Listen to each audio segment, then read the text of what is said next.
তখন পর ভাবলাম যেহেতু আমার ভাগ্নি মিলুর কাছে প্রতারিত হচ্ছে আর উনিও তো একই দলের লোক, সেই হিসাবে আমি বললাম যে ঠিক আছে, সবারই মা বোন আছে, যেহেতু ভাইয়া এই কথা বললেন হাবিব ভাইয়া। পরে আমি এখন আসলাম, ভাগ্নিকে ফোন দিলাম, আমার ভাগ্নিকে ফোন কলে পাচ্ছি না। এখন আবার আমার ভাগ্নি অন্য একটা নাম্বার থেকে আমাকে ফোন দিয়ে বলে, আন্টি মিলু আমাকে বিএনপি দলের হারুন স্যারের বাসাতে নিয়ে আসছে। Okay fine. তারপরে আমাকে বললো যে আমি একটু পরে মিলু আমাকে ঢাকায় পাঠাবে। শুনলাম আবার অন্য নাম্বার থেকে আমাকে ফোন দিয়ে সে বলতেছে মিলা যে আন্টি আমি এখন বড় দরগাতে।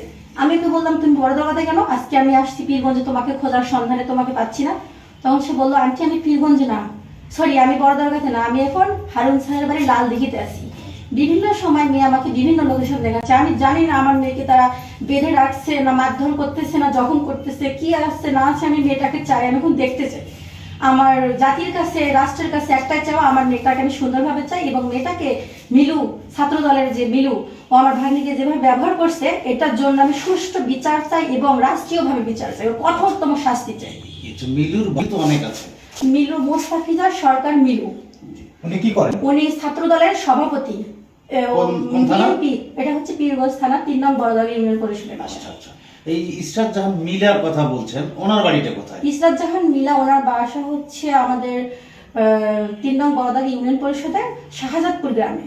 তার বাবার নাম? ওর বাবার নাম এনামুল, মার নাম মিনি বেগম। ঠিক আছে, আমি এটাই জানাতে আসছি। তার সাথে সম্পর্ক, মিলুর সাথে সম্পর্ক মিলুর সাথে কতদিন থেকে? মিলুর সাথে এই মেয়ের সম্পর্ক স্কুল থেকে।